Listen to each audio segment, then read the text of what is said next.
had been exposed to deep devotional Tamil hymns glorifying Sri Krishna. Still, his natural devotion had already been awakened by association with non-Brahma disciple of Ramanujacarya named Kanchipura, and Ramanujacarya had demonstrated a saintly nature even from his childhood.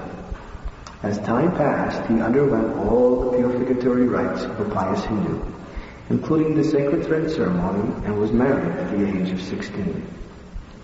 Only a month after his wedding, Ramanuja's father became gravely ill and passed away. After the passing of his father, Ramanuja moved along with his family to Kanchipura, where he entered the academy of Yadava Prakash, a Vedantist of the impersonalist Shankaracharya school. And understand, Shankaracharya was very prominent at that time, so they were everywhere. According to some commentators, the decision to enroll Ramanuja in the school of non-Vaishnavism is evidence that his family was not strictly devoted to Vishnu, but were merely caste Brahmanas interested in ensuring that their son would become a great scholar. Others are convinced that this was merely Ramanuja's strategy to become well versed in the arguments of Shankaracharya before thoroughly refuting them in his own commentaries. Ramanuja soon excelled among the students of Yadava Prakash and became his teacher's favorite student. Yadava Prakash preached the theory of non-dualism and stressed the illusion of all form, including the form of Sri Vishnu. As Ramanuja's devotion to Vishnu blossomed, his disgust with this philosophy grew. Still, out of respect for his teacher, he avoided conflict. Soon, however, the day arrived when he could no longer tolerate the impersonalism of Yadava Prakash. One day, Ramanuja was massaging his guru's back as Yadava Prakash explained the verse from the Chandogya Upanishads. This is funny. The verse contained the word Kashyapsam Pundarikam Evam Aksini. Following the interpretation of Shankaracharya, Yadava Prakash explains that Kyapi means monkey and asana means ass. The verse, therefore, as interpreted by Yadava Prakash, was translated to mean, Lord Vishnu's lotus eyes are as red as a monkey's ass. Anyway, that was Yadava Prakash's interpretation only. Ramanuja was enraged at this blasphemy, and the hot tears flowed from which his eyes in anguish fell upon his guru's back. Yadava Prakash could understand that his disciple was disturbed and inquired as to what was the problem. When Ramanuja took issue with his guru's interpretation, Yadava Prakash was astonished. He demanded Ramanuja's interpretation. Ramanuja explained that Kayasa means that which sits upon the water and flourishes by drinking. In other words, a lotus. So the meaning of the verse is that the lotus eyes of Vishnu are as beautiful as a lotus, red lotus, which blossoms in the water. When Yadava Prakash saw his disciple's expertise in defeating his argument, he knew that he had a powerful rival in his midst. From that day on, he began plotting Ramanuja's murder. A very nice guru. He conspired with his disciples to go on pilgrimage to the Ganga and kill Ramanuja in a secluded place. After killing Ramanuja, they would bathe in the Ganges to expiate the sin. Fortunately, Ramanuja's cousin learned of the murder plot and warned Ramanuja, who managed to escape unharmed. After some time, Yadava Prakash returned to Kanchipura, and Ramanuja continued to go into his lectures, although inwardly he was looking for another path. So there was some respect for the teacher yet, because he was a teacher. But yet there was great disagreement. As Jamunacharya himself went to Ramanuja,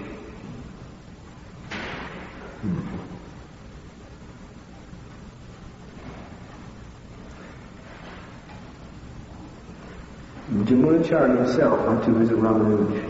But when he came to Kanchi, he saw that Ramanuja was still a follower of Yadava Prakash. And so Jamunacharya did not approach him. It is said that Jamunacharya watched him from a distance and prayed to Ramanuja to become a darshan pravartaka, or philosophical preceptor of the Sri Vaishnava Sampradaya. About this time, the king of Kanchipur called for Yadava Prakash. His daughter was possessed by a Ramanujacarya, a Brahmin ghost. Yadava Prakash was called as an exorcist, and when he arrived with his disciples, he brought before the king's daughter and asked to relieve her of the influence of a ghost. Speaking through the girl's mouth, the ghost insulted Yadava Prakash and laughed at him. Ramanujacarya was asked to try, and when he came before the girl, the Brahmin ghost said, "If Ramanuja blesses me with the dust of his lotus feet, I shall leave this girl." Ramanuja did so, upon which the girl was cured, and the king was deeply indebted to him. Later on, you find the story with this king. It comes back again. After this humiliation before Ramanuja, it was not long before Yadava Prakash told Ramanuja to leave his ashram. That's a blessing. The final split between them came when Yadava Prakash was discussing the meaning of two Upanishadic texts, Sarvakalam idam Brahman, everything is Brahman, and Neha nanasita kinchana, there is no distinction. Yadava Prakash discussed these verses at length while explaining the theory of oneness promoted by Shankaracharya with great eloquence. After Yadava Prakash was finished speaking, Ramanuja gave his own interpretation. Ramanuja explained that Sarvam Kalamidam Brahman would mean the whole universe is Brahman, and if it were not for the word Tat Jalam in the next part of the verse, which qualifies the meaning, Ramanuja held that the means not that the universe is Brahman. There's a lot of mistakes in this writing. But that is all pervaded by Brahman. From Brahman the universe comes, by Brahman it is sustained, and into Brahman it ultimately enters. Just as a fish is born in water, lives in water, and is ultimately dissolved in the water. Still, a fish is not water, but a separate entity entirely. In the same way, the universe, although existing within Brahman, is different from Brahman. Just as the fish can never be water, so the universe can never be Brahman.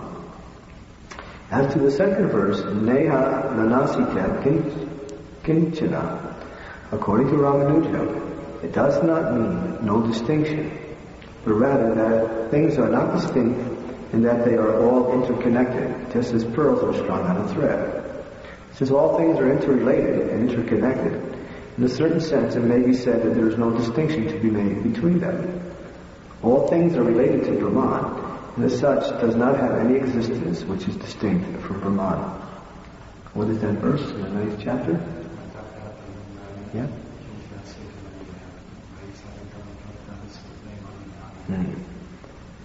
It's like pearls are strung on a thread. Everything is situated on Lord. Still, while a certain unity can be seen in the interrelatedness of all things, everything within the universe has its own distinct reality. Pearls strung on a thread have unity, collectively they form the organic whole, a necklace. Still, each individual pearl has its own unique qualities. While spirit, matter, and God may be seen as one organic whole, still all of them have their unique qualities. Therefore, Ramanuja argued, the principle of absolute oneness, as argued by Shankaracharya, cannot stand. Rather, the principle of unity, characterized by different qualities, must be accepted. After leaving Yadava Prakash, Ramanuja was advised by his mother to take guidance from Kanchipuram, the non-Brahmin Vaishnava whose devotion Ramanuja greatly revered. Kanchipuram advised him to serve the Vishnu deity in the temple of Lord Varadev by carrying water every day to the temple. He began serving Kanchipuram with great devotion, and soon was accepted as his disciple. Although Kanchipuram was by birth a member of the Sudra caste, and Ramanuja was a Brahmana, this never influenced Ramanuja's devotion for him. He accepted Kanchipuram as his guru without reservation. Ramanuja's wife, however, could not tolerate her husband's accepting of a Sudra as a guru, and did her best to discourage Ramanuja from remaining in his company. The wife tells him. Candramauli, by this time, was very old. Racked by illness, he was on the verge of passing from this world when he heard that Ramanuja had left the school of Yadava Prakash and began serving the humble Kanchipuram, who was famous as a great devotee of Vishnu.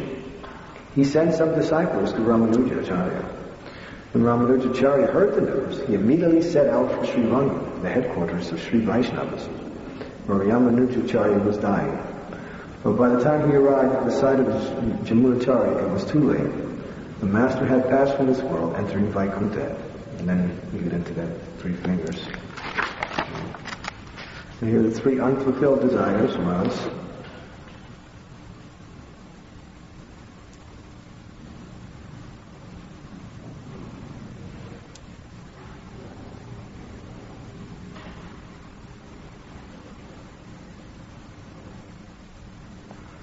okay. 1. Teach the people in general to surrender to Vishnu, train them in the 5 samskaras.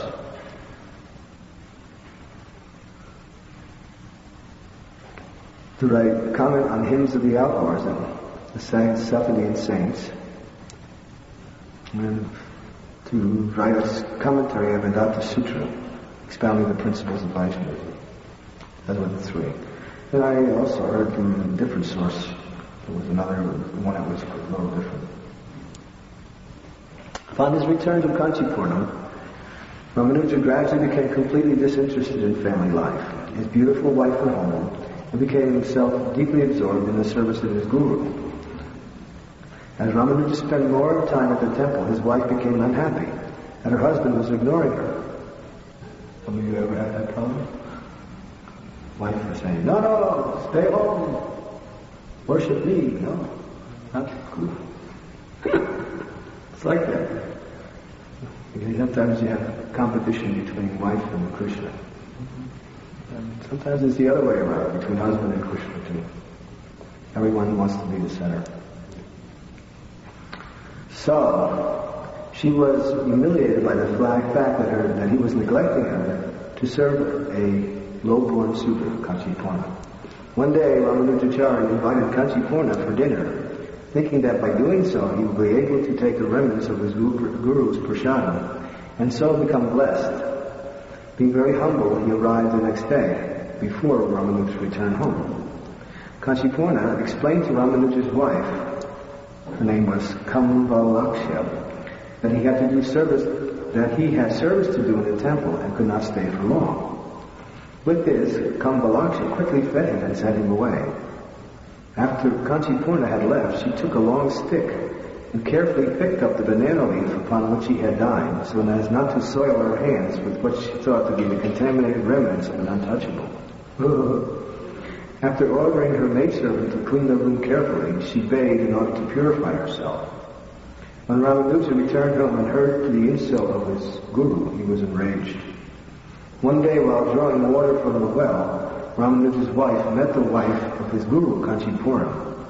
When the water from their water pots accidentally became mixed, Ramanuja's wife cursed Kanchipurna's wife, thinking that her water pot had become contaminated by the water of an outcast.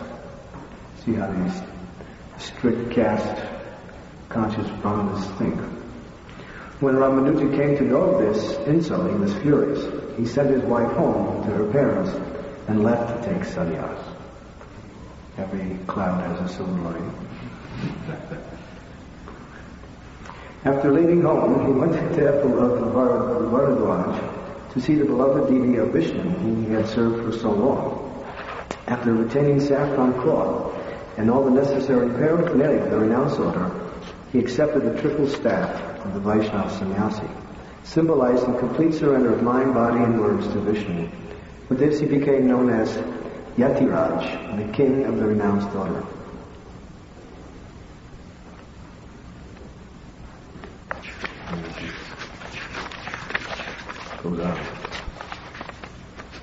Soon after taking the sannyas, Ramanuja established his own monastery or ashram, where he began training disciples in the systematic Vaishnava interpretation of Vedanta, as well as in the path of devotion to Vishnu. His ashram was established near the temple of Kanchi. His first disciple was his older sister's son, his nephew, Mudali Andan, also known as Dasarati. His second disciple was a learned and wealthy Brahmin named Kurabalavan, also known as Koresh, who was known for his photographic memory.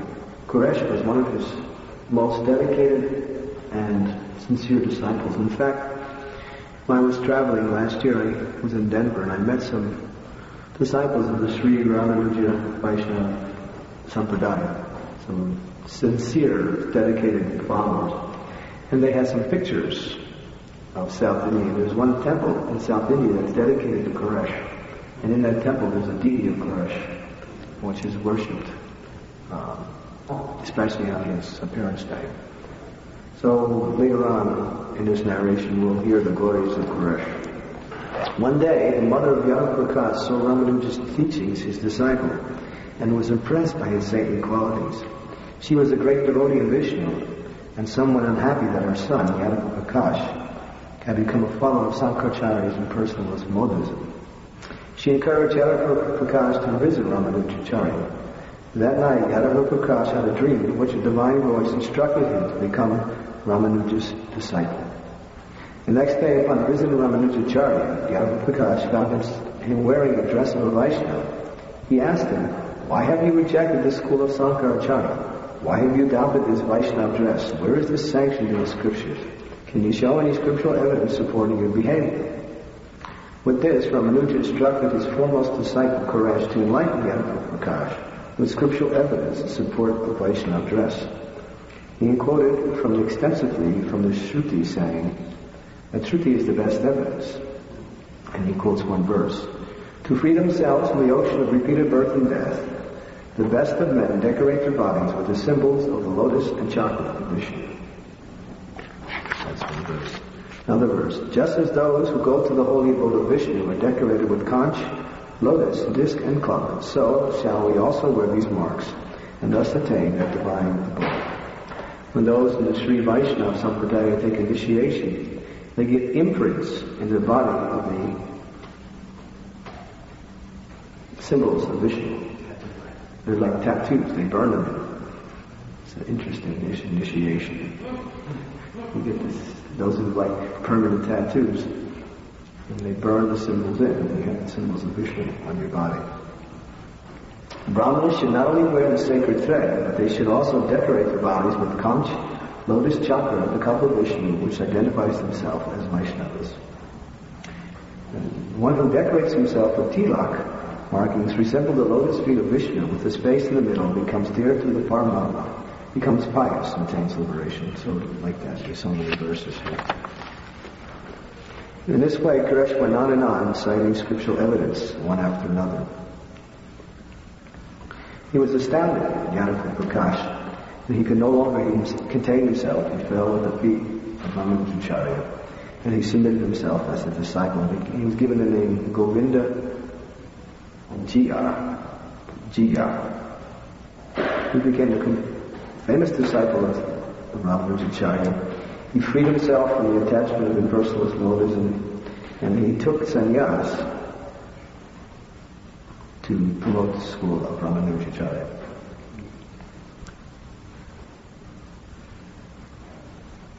He also wrote a book called Yati Dharma Samuchaya, which is still studied and followed by the sannyasis of the Sri Sampradaya. As Ramanuja's fame spread, the disciples of Jamunacharya and Sri Rama begged Ramanuja to come to lead them. Finally, after taking permission from his beloved deity, Lord Varadev, Ramanuja left Kanchipuram for Sri Rangam to begin his new life. After arriving in Rangam, Ramanuja immersed himself in the study of the scriptures of the guidance of Mahapurna, a prominent disciple of Jamunacharya. With the help of Mahapurna, Ramanuja became expert in many scriptures, including Nasavatya, Gita Sangraha, Siddhi Traya, Brahma Sutra, and the Pancharatras. After some time, Mahapurna advised him to go to the great Gosti Purnam and accept initiation from him. So I'll narrate the story of Gosti Purnam. So he goes to Gosti Purnam. And Gosti Purnam was known to have a secret confidential mantra that no one, he kept secret. And Mahapurna told him to go take initiation from them and then receive the mantra. So when he arrived at the abode of Gosti Purnam, everybody is watching the display on the altar. It seems to be. I'll watch too. Anybody want to give a class? You're listening? If you're not listening, I got something else to do. Okay. You can look at Krishna. That's really nice. It's better than looking at me. But at least pay attention to the class. This is about the glories of Ramanujacarya. Gosi Purna, he was very strong guru. So when Ramanujacarya came, he said, give you the mantra? No. This mantra is a very secret, special mantra. Anyone who gets this mantra, immediately they get liberation, highest goal of life. So he said, no. So he went back, and Mahaprabhu said, you must go. You must get that initiation from him. So he went again. Refused him again. So he came back. And he went 18 times. And each time his guru refused him. Gosti Purna refused him. So finally, he just broke down in emotion. He said, if my life is totally useless, I cannot get this initiation from you, then what is the use of me living? He was overwhelmed by emotion and humility. He said, I'm such a useless person. Therefore, what is the use of my living? So Gosti Purna, when he heard that, he said, you are qualified. Yes, I will give you the mantra. But on one condition, that this mantra is very secret and it should not be given out to anyone. And if you break this vow, you will be condemned to hell. So Ramanuj accepted, gave him the mantra. Does everybody know what the mantra was? Who knows?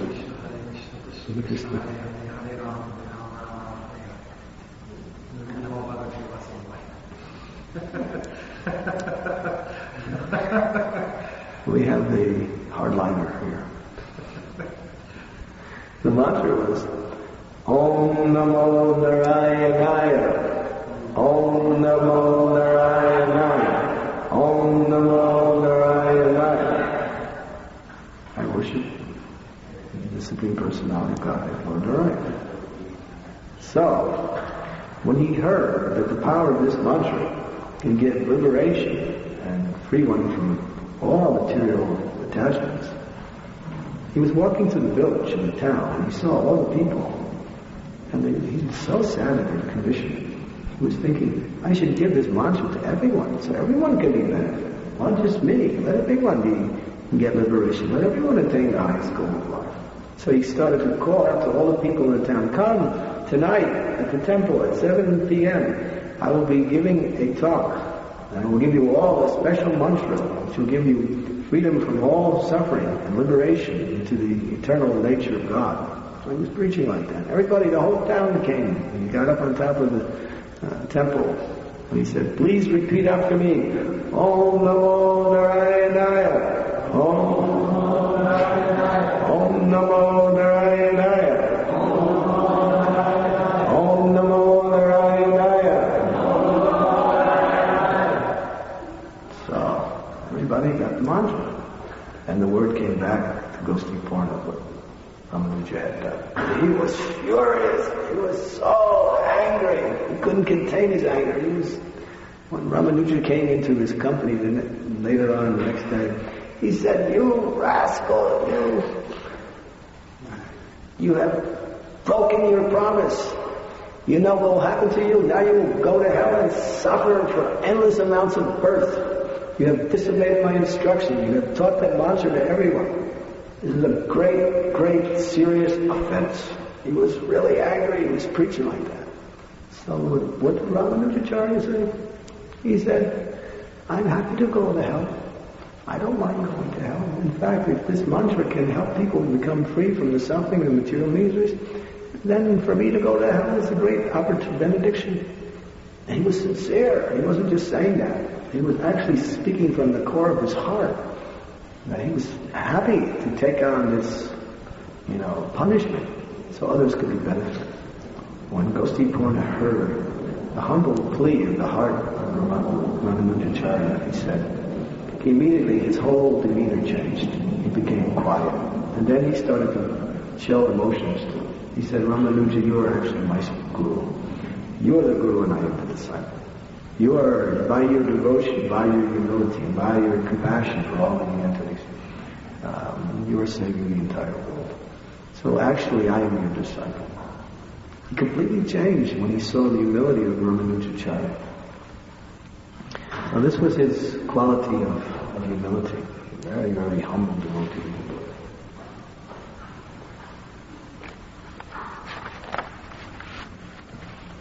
After this incident, Ramanuja's reputation spread far and wide. He was regarded as an incarnation of Lakshmana himself. He began training more and more his disciples and his camp crew. He engaged many scholars in debate and defeated them by propounding his systematic view of Vedanta known as Vishishta Dvaitavad, or qualified monism. One such scholar was Yagyamurti. Yagyamurti was a famous pontiff who defeated many scholars in argument and had written many commentaries on the scriptures. He challenged Ramanuja to debate, saying that if he lost, he would carry Ramanuja's shoes and become his disciple. Ramanuja, for his part, declared that if he was defeated, he would give up his books and arguments forever. The debate began and went on for 17 days. 17 days. And he could not defeat this man, Yagyamurti. He was expert in word. And he was in distress. Ramanuja was in distress. He couldn't defeat him. Ramanuja was discouraged. He prayed fervently to the Lord Varaday, his beloved deity, for help. And that night he had a dream in which the deity assured him of victory, advising him to follow the line of reasoning given by Ramanujacarya. Uplifted by this divine vision, Ramanuja appeared in the arena of debate with renewed confidence. Before he was leaving, he remained despondent. Before the debate, however, Yagyamurti surrendered himself to the holy feet of Ramanuja, saying, "You are my master. You are glowing with confidence of one who is connected with divinity. I realize that it is futile to argue with you. Please accept me." He saw the effulgence. Ramanujacarya was walking into the debate arena with great confidence and great happiness after having been discouraged each day. So he understood, he could see simply by his demeanor that he was a divine personality. And immediately, without any further debate, Yagyamurti surrendered and became his disciple. Then his reputation increased more and more. Just a few more pages. There's two stories I'd like to tell. One is coming up. And this is a very, very interesting story. From that day on, Ramanuja's reputation increased. During this time, he toured India with his disciples, traveling as far north as Kashmir, where he consulted the commentaries on Bodhiananda on the Vedanta Sutra. Ramanuja was also a great advocate of proper deity worship and had a habit of reforming the system of worship wherever he went. In this way, he standardized the system of worship throughout Vaishnava temples of India, eliminating many of the practices of non-Vaishnavism that had become traditional. His system was not, however, greeted with much enthusiasm in Jagannath Puri, where worship is performed according to the system of Ragi Marg, or spontaneous devotion. It is said that after he attempted to reform the system of deity worship there, Lord Jagannath became disturbed. This is interesting. One night, as Ramanuja slept, he was transported by the power of Jagannath to Kumarstan. When he woke, he thought he had committed a grave offense to Lord Vishnu. Mistaking the deity of Kurma for Shiva Linga, he thought that Vishnu had thrown him into a Shiva temple. When at last he realized that it was the temple of Lord Kurma, Ramanuja set about reforming the deity worship there. So Jagannath wasn't so pleased, but he transported him to another place to do his reformation somewhere else. But it says that Jagannath and his pandavas, or his servants, have a very, very intimate connection. And therefore, although sometimes the pandavas of Jagannath don't follow strictly the rules and regulations of Shastra, even today if you go to Jagannath, still one should not criticize them. And sometimes they even break the principles. But still, Lord Jagannath has chosen them for some reason or another as his servants. And so, whatever that reason is, we don't know deep inner reasons. But outwardly, many of them don't follow very strictly. So when Ramanuja saw that the deity worship system was not up to standard, he criticized. The next morning he woke up and he was in a different place. He got a free ride by checking out. Here's the interesting story. After this, Ramanuja wrote Sri Bhashya, the commentary on Vedanta, and his fame spread further. Now you're realizing his fame is becoming greater and greater. This is during the time, the reign of Shankaracharya's rule everywhere. The king of Kola, who was a great follower of Shiva, sent petition to all the famous scholars of South India demanding their signature. He petitioned to declare that Shiva was the supreme. This was his one king. He declared that Shiva was the supreme. Many scholars signed, but Ramanuja refused. When this came to the king's attention, he arranged to abduct Ramanuja, who managed to escape with the help of his devoted follower Koresh. So what this king was, the plan was, that there was one minister who was he actually became a follower of Koresh, but then he blew. And he went to the king of Kola, and he became his minister. So he was familiar with Ramanuja's camp. He said, you have to get Ramanuja to sign this document. If you get him to sign, then everyone will become followers of Shiva. And this king was really a ruthless, cruel ruler. He was very cruel. And the minister said, we should bring him here, we should argue with him, and if we defeat him, then he will sign, and if we don't defeat him, we'll kill him. That was his... So the king said, very good idea. You bring him here. So he summoned for Ramanuja to come. And Ramanuja was going to come. Koresh said, my dear Ramanuja, Guru Maharaj, don't go. This king is ruthless. He will simply kill you. Let me go in your place. So he exchanged his garb. He was a grihastha, so he changed his saffron robes for Koresh's white robes. He took on the robes of a grihastha. And Koresh came as Ramanuja to the king's court. So then there was a debate. And the king... Now this was the same king whose daughter, earlier, I remember in this narration, she was possessed by a ghost, and Ramanuja came, and he what is that word? Did an exorcism, got rid of the ghost. Now, this was many, many, many years later, so the king actually forgot what Ramanuja looked like, because he was just a young boy during that time. So Koresh came into place, and also Nath Muni came, one of the elder disciples of Ramanujacarya. And they both came to the king's court, and the debate went on.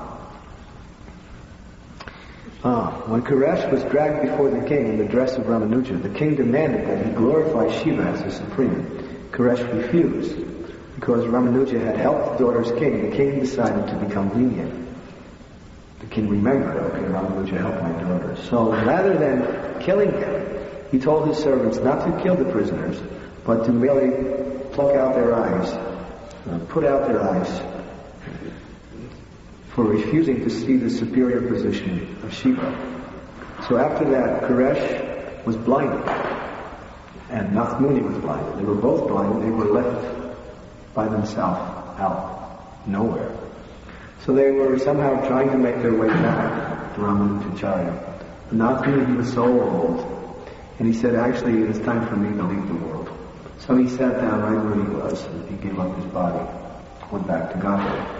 Koresh finally, by the help of others, made it back to the ashram of his Guru Maharaj. And he was so happy to have performed this service for his spiritual master. He wasn't thinking that, oh, now I lost my eyes in such a horrible situation. He was thinking, he's so happy that he could perform this service for his spiritual master. He was actually joyful inside. I have a chance to sacrifice my eyes for my spiritual master. He was thinking like that. This was the devotion of Koresh. So later on, of course, the king contracted some very, very severe disease, and he died a horrible death for torturing these two great saints. And later on, Koresh was living there. So Ramanujacarya, he said to Koresh, he said, you should go to the deity of Varadev and ask him to give you your eyes back. You should pray to Lord Varadev and get your eyesight back. So he didn't want to do that, but he went anyway on instructions of his spiritual master. So he came before the deity and he prayed. And then the deity started to speak to him. Varadev started to speak to him. He said, what do you want?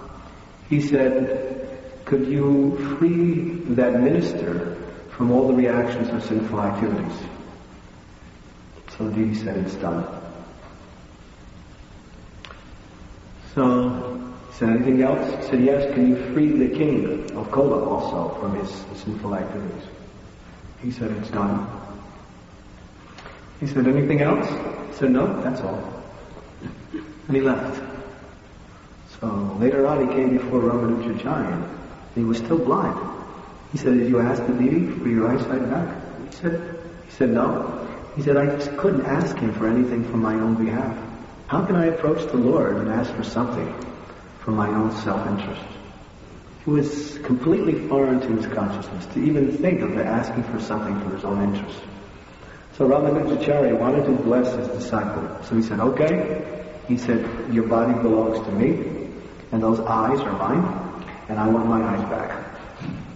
So you should go to the deity and ask to give Ramanujacarya's eyesight back. Eyes back. So this way he went before the deity. He said, he petitioned the deity with great prayers. The deity said, yes. Is there something I can do? He said, yes. He said, what is that? He said, I have lost something. What have you lost? I lost the eyes of my spiritual master. He wants them back. So the deity said, okay. So this way the deity restored his eyesight by the mercy of Ramanujacarya. Koresh again regained his eyesight. This was the quality of devotion of this devotee named Koresh. He was such a great saint. There's one other beautiful, beautiful story which exemplifies the quality of what Ramanuja taught. As we were saying yesterday in terms of Madhvacharya, he took two principles from each of the sampradayas and he incorporated them into his philosophy of Achinta Veda Vedanta. In the sampradaya of Ramanujacarya, the two principles he took was service to the Vaishnavas and does anyone remember the other principle? Service to the Vaishnavas and right, chanting of the holy name. Right. Yeah. Thank you very much. I'm in Maya today. I'm always in Maya, but more Maya today. So he said, yes, and these are the two principles, chanting of the holy name and service to the Vaishnavas. So he left, and he went out preaching one day, and he came to one town, and in that town he had two disciples. And one was a very, very, very, very rich man. Oh, I can't remember his name. What he was. Anyway, he sent his two disciples that he was traveling with to this rich man's house, who was a Brahmin. He was very rich. And when he saw Ramanuja's disciples, who were his godbrothers, he welcomed them. Please come in. And he said, yes. They said, Guru Maharaj is here. He's in town, and he wants to take prasadam at your house tonight. Really? He wants to come here from my house for prasadam. He became so excited. He started to order his servants, buy this, get this, clean this, do this. He became so excited. And then, after some time, he just forgot about the disciples there. He just was running around. He was so happy his Guru Maharaj was coming. So they left. And they went back to Ramanujacarya. And they said, he said, did you see him? He said, yes. And did you tell him? Oh, he's very excited. You're coming tonight. How did he treat you? Did he give you any respect? They said, well, Guru Maharaj, he was so happy to hear that you were coming, he completely forgot about us. He said, I am not going. I'm not going there. And Ramanujacarya was, when he heard that his servants were not respected properly. He refused to go to this man's house. He said, I have another disciple here who was very poor man. Right? Every day he would go out begging for his own food just to eat. So one day, he came with his disciples to the home of that man. He wasn't there at the time. And his wife was there. His wife was a very beautiful, very young, very chaste woman. And when she saw her Guru Maharaj come, she was so happy. In fact, it was explained that she hardly had any clothes. And so she hid herself at first, and she got dressed. She had hardly any clothes. So she welcomed her spiritual master in. And he said, we are here, we're coming to take some prasad. She said, oh, thank you very much. So she sat him down, and she went into the house, and she looked, and there wasn't one speck of boga anywhere. And there was no rice, nothing in the house. So she was shocked. My spiritual master has come.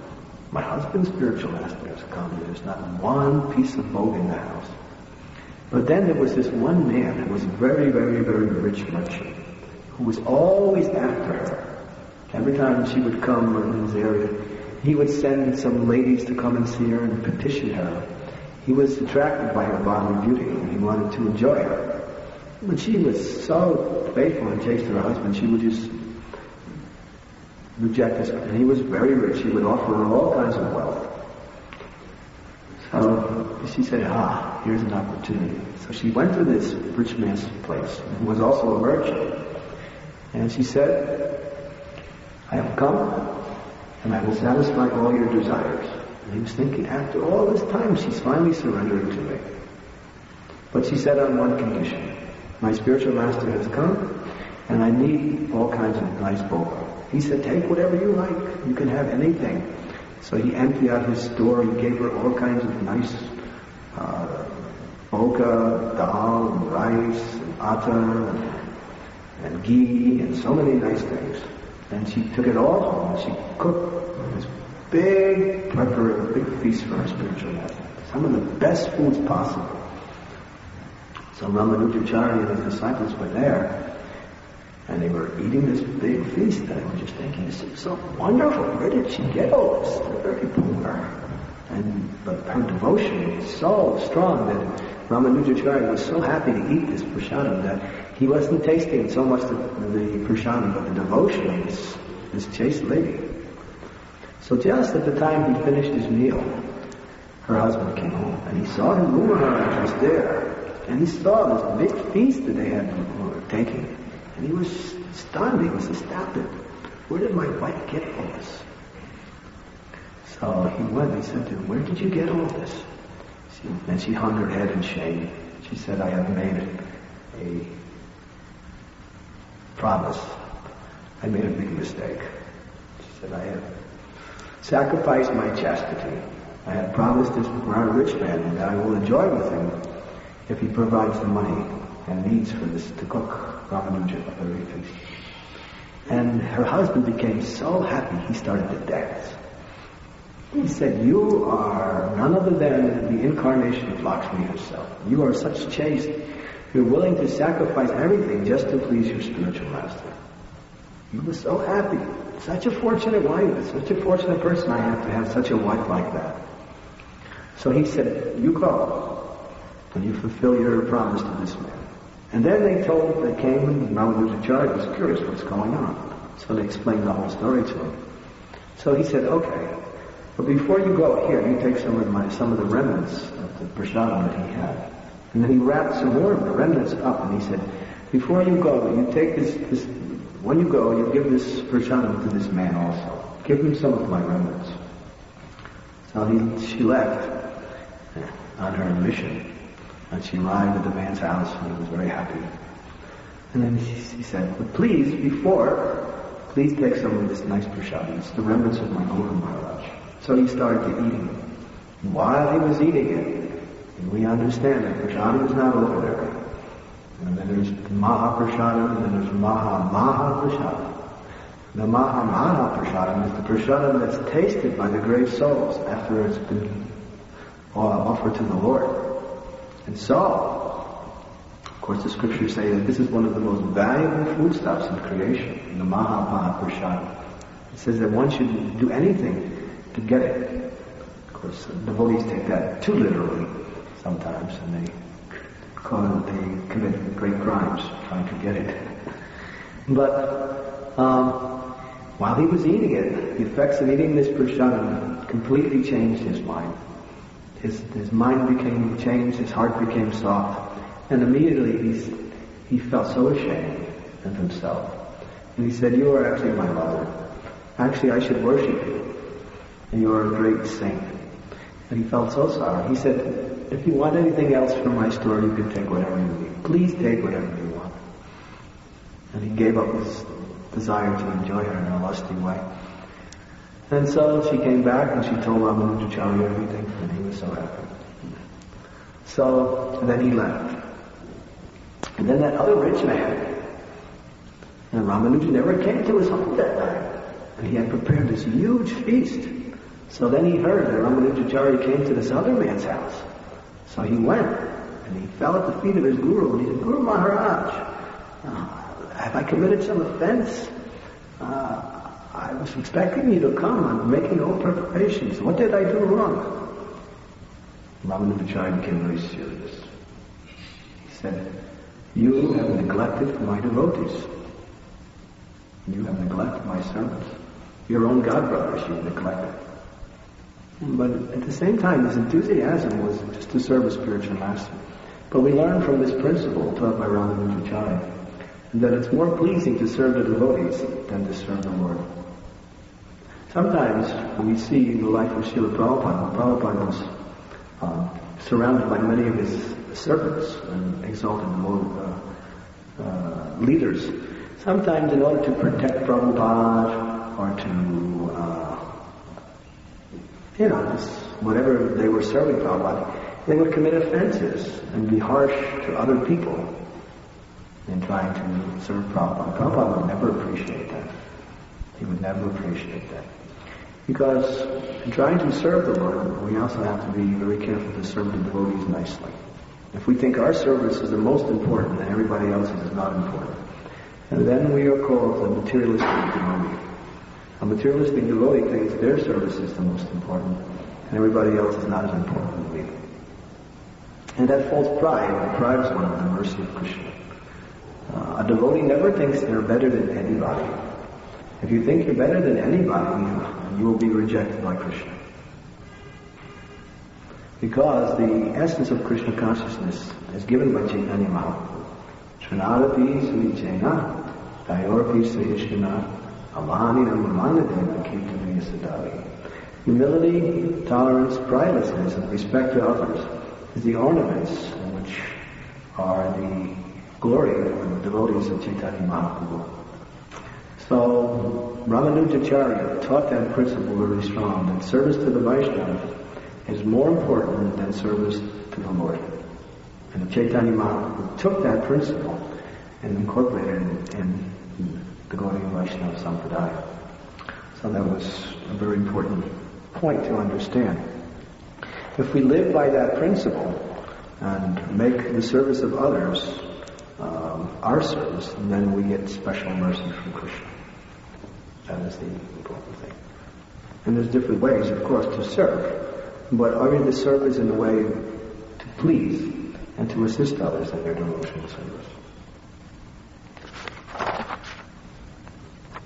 Okay, it's getting...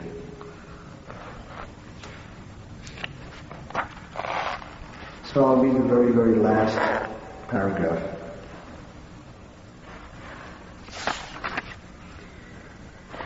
Ramanuja continued to instruct his disciples both by example and by precept. His influence on Vaishnava is powerfully felt to this day. His commentary on Vedanta, the Sri Bhashya, is still considered to be the most formidable challenge to the commentary of Shankaracharya. It is the most famous of the Vaishnava commentaries. Apart from Sri Bhashya, the most important of Ramanuja's works are his commentary on Bhagavad Gita and his Vedartha Samgraha, which summarize the essential Vedic principles. According to tradition, Sripad Ramanujacarya lived to be 100 years old. His disciplic succession continues to this day, in maintaining the traditions of the Sri Vaishnava practice, deity worship, and philosophy that he systematized in his lifetime. Ramanujacarya passed away on the 10th day of the waning moon in the month of Falguni, which corresponds to the month of January-February on the Christian calendar, which is marked today. Sri Ramanujacarya ki jai. Hare Krishna. Any questions or comments on anything? Srila Prabhupada said that sometimes in order to teach his disciples a very specific lesson, like say renunciation as an example, Ramanuja would perform very direct scenarios in order to teach those disciples. Like once, in order to minimize the attachments of some of the sannyasis, Ramanuja instructed some of his followers, while all of these sannyasis are waiting, take all of their cloth and scatter it. Put some here, the others there, and just see what their reaction will be. So when these sannyasis came out of the water, they started criticizing one another. Why do you have my cloth? They said, no, that's my piece of cloth. And so they were criticizing. And Ramanuja made the point that just the outward way everyone else thought, still gives a certain degree of attachment and pride in the other. So that needs to be also removed. And then Ramanuja, in order to glorify so that was very detached to her husband. Ramanuja arranged for some of his disciples to break into the house of one of his very, very wealthy grandson uncle's woman. Do you remember his name? It's a beautiful story. No, you tell me. I don't know.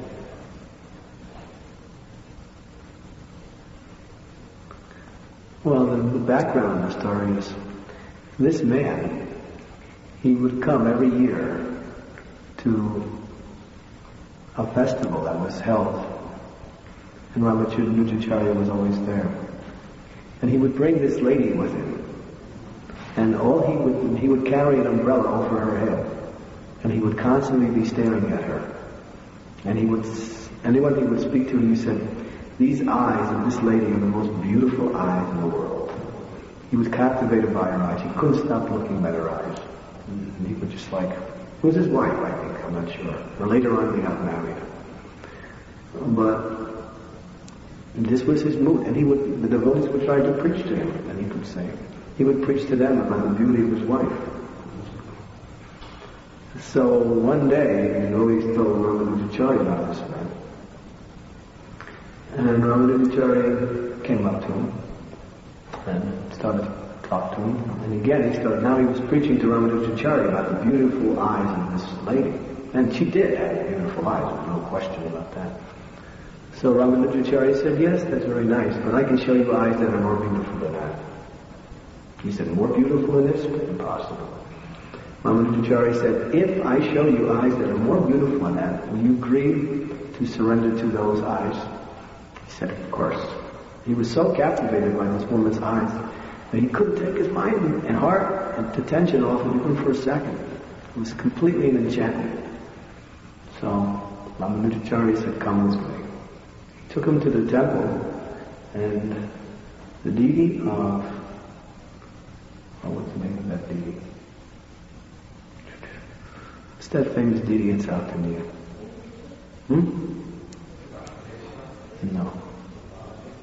No. I think he's the reclining Vishnu. He's in the reclining. I can't think of it. It's embarrassing because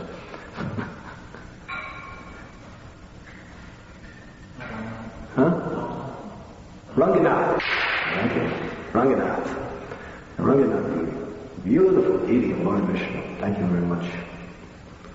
So he brought him before Sri Ranganath, and he said, look at these eyes. And the man turned his attention away and looked at those eyes of Ranganath. And he had a vision for some reason. And Ranganath just somehow or other gave him a special shakti. And he was immediately attracted to the eyes of Ramana. And he couldn't stop looking at the deity. He couldn't stop for a moment. He became so enchanted by the beauty of the deity that he actually surrendered right there. Both him and his wife, the girl he was around, they surrendered and became disciples of Ramanujacarya right on the spot, simply by seeing the beautiful face of Sri Ranganath deity. And that was the Grihastha couple. They were very, very rich. They were very rich. And the story goes, this is a very interesting story, but it's a very difficult story to tell. She would decorate her face with all kinds of jewelry. She was always decorated very nicely. But they were very, very sincere devotees. They were both grihasthas. And he would go out, sometimes go out during the day, and sometimes he would be gone for days, and his wife would be there at home. She was a disciple of Ramanujacarya. So, one day, it was explained that Ramanujacarya was giving some discourse, and he was explaining that his grihastha disciples were more advanced and sincere, referring to this grihastha, than his sannyasis. And the brahmacharis, when they're listening to it, they couldn't believe it. How could you say this? Look at them. They're dressing so nicely, they're so opulent. The Ramanujacarya said, I'll give you a test. Tonight, when she's by herself, you go to her home when she's sleeping. And while she's sleeping, you remove the jewelry from her face. You remove all her jewelry. Well, the brahmacharis went. And the brahmacharis, it's not a job for brahmacharis, but on the order of their spiritual master. Because he told them also, we need some money. And we should get their jewelry. So she was laying in bed, and the brahmacharis came in very quietly. And while she was sleeping, they started to remove her jewelry. And she was laying on one side, so one side of her face was exposed, and the other side was not. So she realized that something was happening. And she says, Ramanujacarya's disciples are coming, they want my jewelry. So she kept making believe that she was asleep. She didn't wake up. So they removed half of her jewelry on one side because they couldn't get the other side. So then they left. And they brought the jewelry to Ramanuj. Later on, after some time, her husband came home and she told him what happened. She said, Ramanujacarya's brahmacharis came and they needed some of my jewelry. So while I was sleeping, they took half of it. She was like curious. And he was happy that she did that. And but he saw that she still had half of her jewelry. He said, well, they didn't take the other half. She said, they couldn't because I was laying on that side. He said, why didn't she turn over and allow this to take it off? He kind of like mildly chastised her for not giving all the jewelry. So, in other words, I don't remember all the details of the story, but this Grihastha couple was so surrendered to Ramanujacarya that they didn't mind. The Ramanujacarya sent his devotees to come and take her jewelry. You might think, well, why is my Guru Maharaj doing this to me? But they didn't care. They didn't even question. They were so surrendered. And that's Ramanujacarya wanted to prove to the sannyasis and to the brahmacharis that these people were more advanced than all his other so-called Kansiya disciples. It's important to understand. It's not what ashram you're in or what color you wear. It's what is the condition of your heart. You may be a brahmachari, you may be a sannyasi, you may be a mataji, you may be anybody. But your advancement is not dependent on your external dress. Your advancement is dependent on how much you're surrendered to the Lord in devotion. So sometimes people get big positions, such as sannyas, or they get some position as temple commander or temple president. And what happens? Become proud. I'm more advanced than others. As soon as you start thinking like that, then Krishna removes his mercy. Because Krishna Chaitanya Mahaprabhu doesn't like pride. Even when Radharani became proud, that Krishna was showing her all the attention as opposed to the other girls in the rasa dance, Krishna left her. He left Radharani. And she was devastated. So Krishna showed that anyone who becomes proud, he's gone. So you have to be careful in Krishna consciousness, because if you do something, if you have some talents, those devotees who have great talents, ability, you have to be careful not to become proud of your qualities or intelligence or your abilities, because if you do them, you lose Krishna's mercy. Krishna is the source of everything. He says, I am the ability of man. It is me that all these qualities and characteristics, he can take it away in a second. He can take away everything from us. He can take away our life in a second if he wants to. So it's very, very important to never to become proud of Krishna's mercy. If you do, you lose it. It's gone. And then you have to get it back again by becoming humble. Krishna takes it away just to make you become humble. And then when he sees you becoming humble again, he gives it back to you. But then if you become proud again, he takes it away. So it's very important. We see in our movement, some of the most advanced devotees have done some of the greatest services. They're gone. They're gone. Why? Pride. I am better than someone else. As soon as you think you're better in any category, you lose Krishna's mercy. Therefore, Chaitanya Mahaprabhu stressed this verse, Shranadapi Sanicena Tayorapi Sahishna Amanina Mamanadina Kirtaniya Satari. And we have to be very, very humble. We have to be free from false pride. We have to give respect to others and not looking for respect for ourselves. He said, in that consciousness, then you can chant the holy names of the Lord. Otherwise, it's very